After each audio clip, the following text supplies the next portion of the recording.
Hello friends, welcome back to my channel. તમને બધાને કેમ છે? મજામાં છો? તો ફ્રેન્ડ, આજે આપણે છે ને કુર્તી કટિંગ શીખવાના છે. તો હું જે શીખવાડી રહી છું એ કુર્તી કટિંગનું ડ્રાફિંગ શીખવાડી રહી છું, યાની કે ડ્રોઈંગ શીખવાડી રહી છું.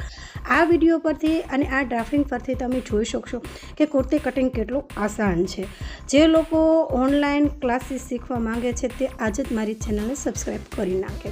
તો સૌથી પહેલાં તમારે શું કરવાનું છે? જે કુર્તીની લેન્થ છે ને તે તમારે માપવાની છે.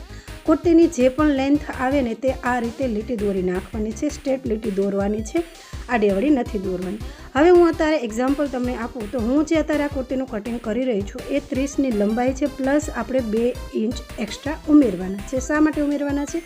નીચે આપણે વાળવા જોઈએ છે એટલા માટે.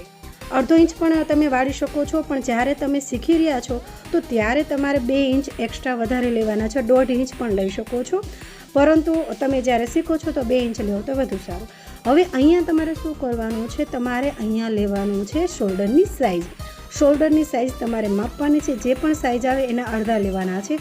તો અહીંયા શોલ્ડરની સાઇઝ છે એ 14 આવી છે, અને 14ના મેં અડધા 7 લીધા છે. હવે જે શોલ્ડરની સાઇઝ આવી છે એ જ તે આપણે આર્મહોલની સાઇઝ લેવાની છે. ઘણા બધા પ્રશ્નો પૂછે કે જેટલું શોલ્ડર આવ્યું એટલું જ આપણે આર્મહોલની સાઇઝ લેવાની છે. હા ફ્રેન્ડ્સ, એટલું જ લેવાનું છે. એમાં કંઈ પણ વધારે એક્સ્ટ્રા ઉમેરવાના નથી. આ ઘટાડી શકીએ પણ ઉમેરી નથી શકવાના. પરંતુ અત્યારે આપણે એટલું ડિટેલમાં નથી જવાનું. અત્યારે આપણે શું કરવાનું, જે આવ્યું છે તે જ પ્રમાણે કરવાનું છે. હું જે વિડીયોમાં કહું છું એ પ્રમાણે તમે કરશો તો તમારું કુર્તીનું કટિંગ એકદમ સરળ રીતે થશે. હવે જે આ માપ લઈએ છીએ તે આપણે ચેસ્ટનું માપ લઈએ છીએ. જ્યાં આપણે આર્મહોલની સાઇઝ પૂરી થાય છે ત્યાંથી આપણે ચેસ્ટનું માપ લેવાનું છે. તો હું અત્યારે જે માપ લઈ રહી છું એની ચેસ્ટની સાઇઝ છે ને 28ની છે ફ્રેન્ડ્સ. તો 28નો આપણે ચોથો ભાગ લેવાનો છે. તો 28નો ચોથો ભાગ આપણો 7 થાય છે, અને પ્લસ તેની અંદર 3 ઇંચ એક્સ્ટ્રા ઉમેરવાના છે.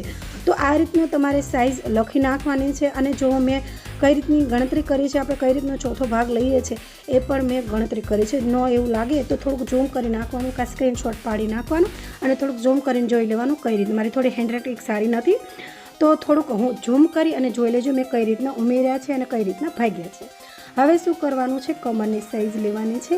તો કમરની સાઇઝ છે 24, અને પ્લસ આપણે એનો ચોથો ભાગ લેવાનો છે. જે પણ ચોથો ભાગ આવે છે તેની અંદર 2 ઇંચ એક્સ્ટ્રા લેવાના છે. હવે તમે એમ કહેશો કે ઉપર 3 ઉમેર્યા અને નીચે કેમ 2 જ ઉમેર્યા? તો કમર મોસ્ટ ઓફ લોકોની પતલી હોય છે, કોક જ એવા હેવી સાઇઝ હોય છે જેની વધારે હોય છે, જેમ કે મારી.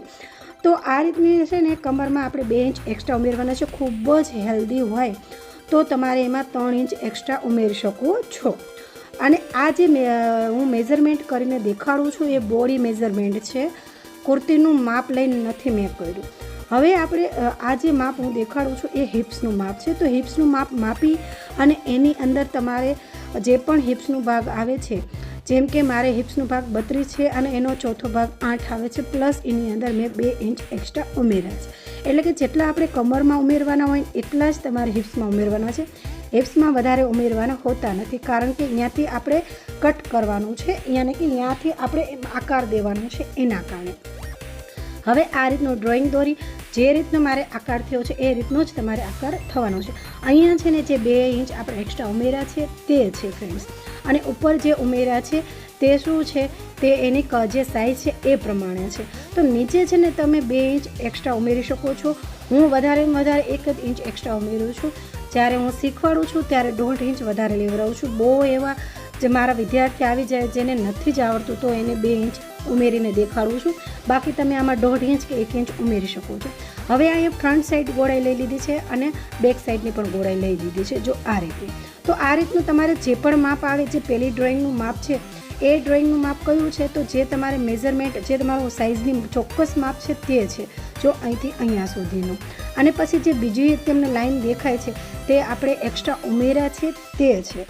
તો આ રીતે તમે આખું આ તમારી જે કુર્તી કટિંગ તમે કરો છો તો આ એનું ડ્રોઈંગ છે. હવે તમને જો આમાં કંઈ ખબર ન પડી હોય તો તમે મને કમેન્ટ કરીને કહી શકો છો કે આમાં તમને શું નથી ખબર પડી. અને આ રીતથી તમને જો ખબર પડી હોય તો ઘણા બધા મારે આ રીતથી જ હું તમને ડ્રોઈંગ કે કટિંગ શીખવાડી શકું છું, અને આ રીતે તમે કટિંગ શીખી શકો છો. તો આમાં કાંઈ સમજણ ન પડી હોય તો તમારે મને કમેન્ટમાં કહેવાનું છે, અને સાથે સાથે આ વિડીયો કેવો લાગ્યો એ પણ તમારે મને કહેવાનું છે. તો અત્યારની માટે બાય બાય.